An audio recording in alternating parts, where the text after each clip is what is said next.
Bienvenue au Ghana, un endroit où la tradition ne se contente pas d'être préservée. Elle se vit au quotidien.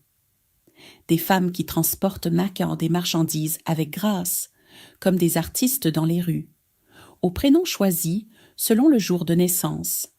Ce pays d'Afrique de l'Ouest déborde de couleurs, de rythmes et de surprises.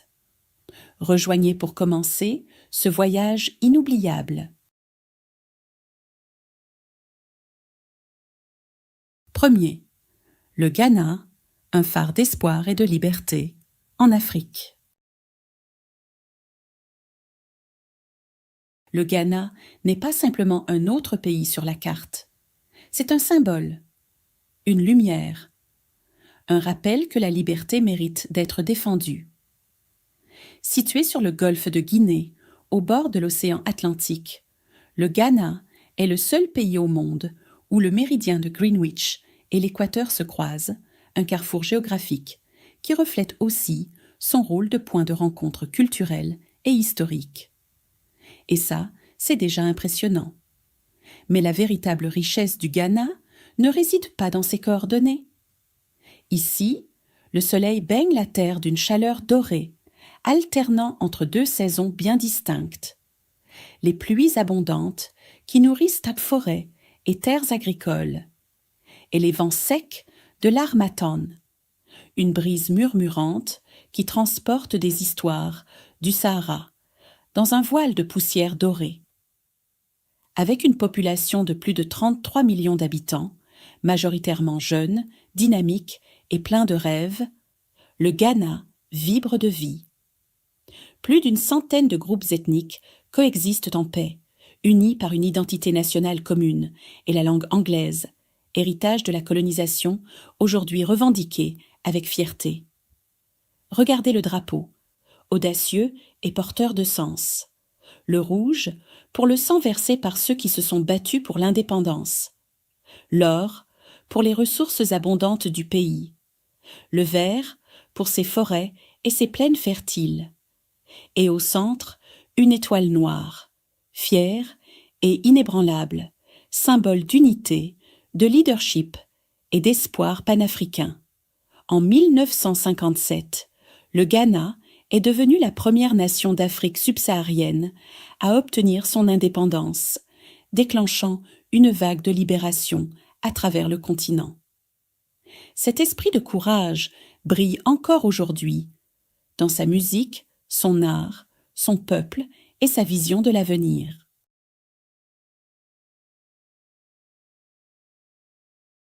Deuxième, l'homme aux 100 épouses, une histoire de tradition et de controverse.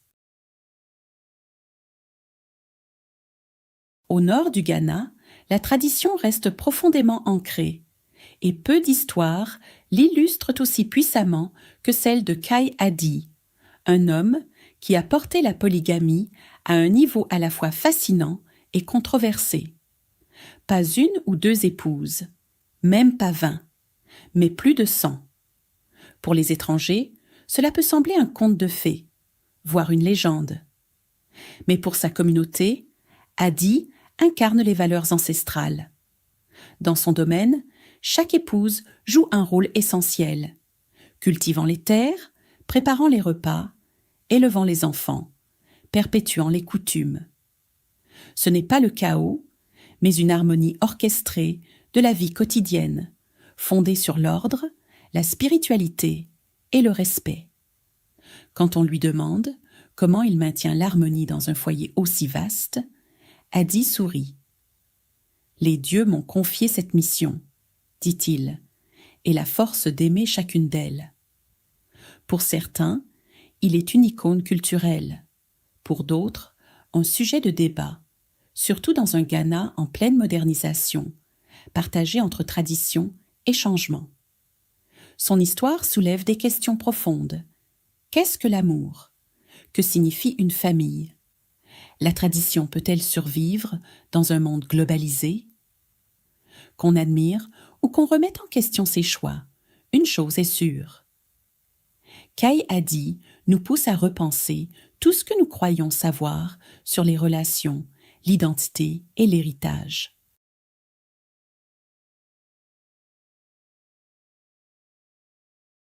Troisième, les femmes ghanéennes, grâce, force et esprit. Si vous avez déjà visité le Ghana, vous le savez, le cœur battant du pays ne réside pas seulement dans sa musique, ses marchés ou ses monuments. Il réside dans ses femmes. Ce sont les reines de la résilience, marchant fièrement avec des paniers de mangue ou des plateaux de pain frais en équilibre parfait sur la tête, tout en riant, négociant les prix et s'occupant des enfants. Leur posture, royale. Leur regard, inébranlable. Mais les femmes ghanéennes ne sont pas que des silhouettes gracieuses, drapées de tissus éclatants. Elles sont entrepreneurs, législatrices, éducatrices et artistes. Elles tiennent des commerces le jour au marché et dirigent des projets communautaires la nuit. Elles sont mères et mentors, penseuses et pionnières. Ces dernières années, beaucoup se sont montrées de plus en plus curieuses des relations internationales. Pas seulement par amour, mais aussi pour explorer d'autres cultures, idées et établir des ponts entre les mondes.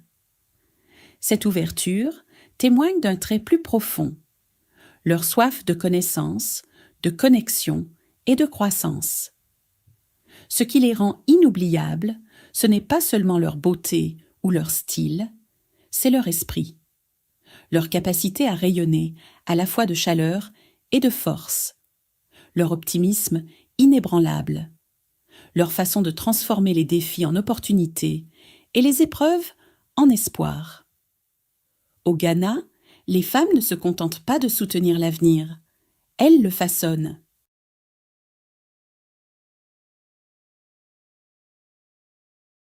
Quatrième Dipo, un rite de passage sacré.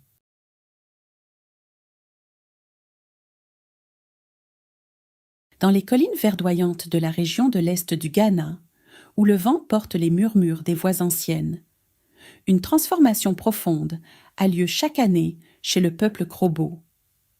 Cela s'appelle le Dipo, un rite de passage sacré qui marque la transition de l'enfance à la féminité. Avant le lever du soleil, les jeunes filles, choisies et préparées par leur famille, s'agenouillent au bord des rivières sacrées. Leur tête est délicatement rasée, symbole de pureté et de renouveau. Parée de perles colorées autour de la poitrine et de la taille, chaque collier raconte une histoire, celle de leur héritage, de leur fierté et de la puissante féminité qu'elles s'apprêtent à incarner. Mais le Dipo n'est pas une simple cérémonie, c'est un voyage profondément spirituel. Les jeunes filles portent des pots d'eau sur leur tête, avec grâce, symbolisant leur capacité à assumer des responsabilités. Elles marchent sur le feu, preuve de leur bravoure. Elles dansent sous la lumière de la lune, tandis que les anciens chantent et récitent, célébrant à la fois leur courage et les ancêtres qui les regardent depuis le monde des esprits. Ce n'est pas seulement un événement culturel, c'est un lien vivant entre les générations, un moment où l'histoire prend vie et où la féminité débute dans la dignité, la fierté et la bénédiction de toute la communauté.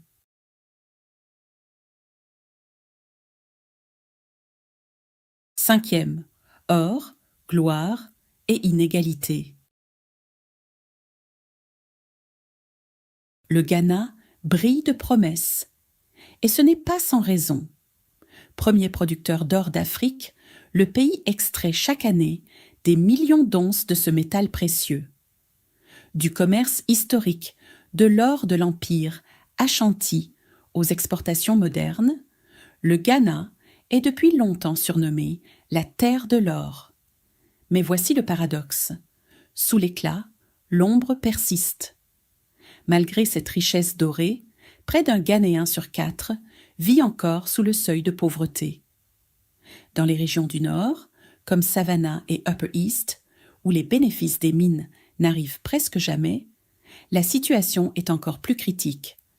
près de la moitié de la population y vit dans des conditions de grande précarité. L'accès à l'eau potable, aux soins médicaux et à l'éducation reste hors de portée pour beaucoup. Alors, comment un pays aussi riche en ressources peut-il connaître une telle inégalité? La réponse est complexe. Entreprises minières étrangères, régulation limitée et une richesse qui s'écoule vers l'extérieur au lieu de profiter à la population. Tandis que quelques-uns s'enrichissent, d'autres sont laissés pour compte. Survivant tant bien que mal dans les villages ruraux et les champs surexploités, le Ghana se trouve aujourd'hui à un carrefour entre son héritage doré et le besoin urgent d'une croissance inclusive où chaque citoyen pourrait bénéficier des trésors qui reposent sous ses pieds. 6. L'art de l'équilibre, littéralement. Entrez au cœur d'Accra ou promenez-vous dans un marché rural animé et vous verrez un spectacle quotidien qui ne cesse d'étonner. Des femmes portant d'énormes charges sur la tête, avec une grâce naturelle, 12 noix de coco, un plateau entier de pâtisserie chaude, un panier débordant d'ananas, aucun problème. Cette compétence, transmise de mère en fille depuis des générations, n'est pas seulement pratique. Elle est poétique. Elle demande précision, posture et élégance. Mais surtout, elle incarne une puissante métaphore, celle des femmes ghanéennes qui portent la vie elles-mêmes.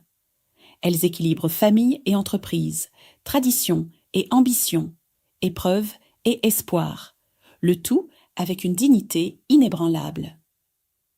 Les voir glisser dans les rues, la tête haute et les mains libres, c'est comme observer la résilience en mouvement.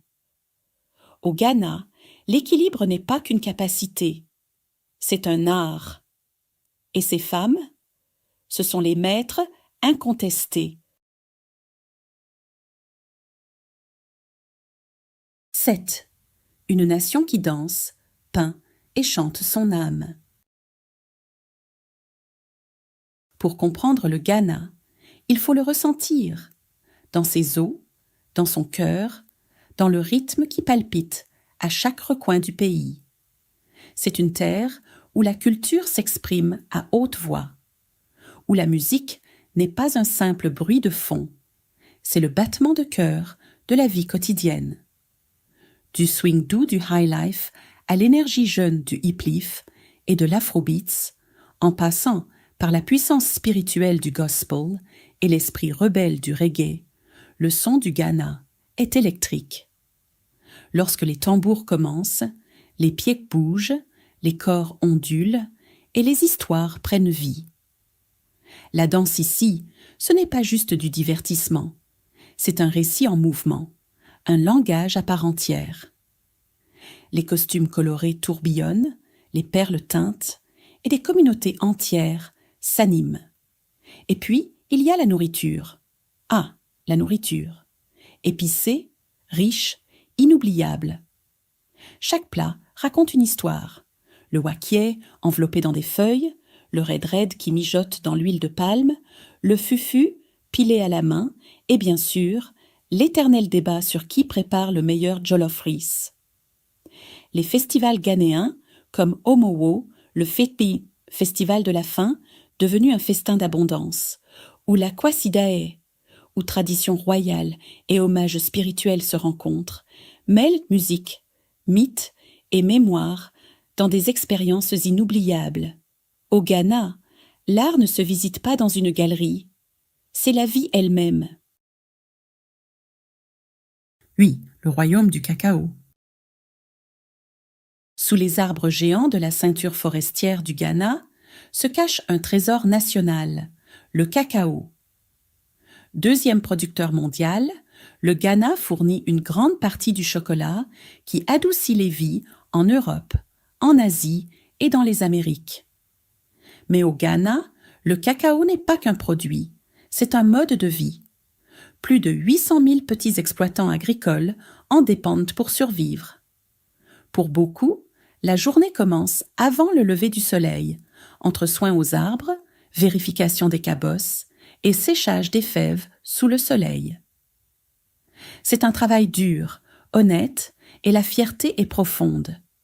Le cacao ghanéen est reconnu mondialement pour sa saveur riche et intense, celle qui pousse les marques de chocolat de luxe à payer le prix fort. Pourtant, l'ironie saute aux yeux. Beaucoup de cultivateurs n'ont jamais goûté au chocolat haut de gamme qu'ils contribuent à produire. Les prix mondiaux instables, le manque d'accès à la technologie et les intermédiaires qui grignotent les profits font que les agriculteurs gagnent souvent bien moins qu'ils ne le méritent. Mais le changement est en marche.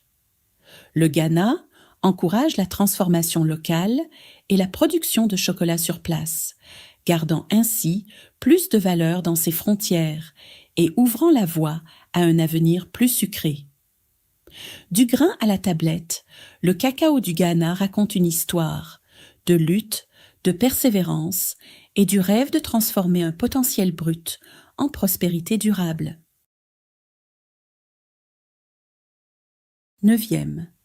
Des merveilles naturelles qui touchent l'âme. La beauté du Ghana ne se trouve pas seulement dans son peuple ou sa culture. Elle s'inscrit aussi dans la terre elle-même, dans des lieux qui semblent presque magiques.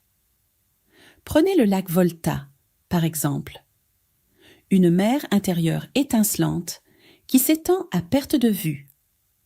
C'est non seulement le plus grand lac artificiel du monde, mais aussi une source de vie pour des millions de personnes.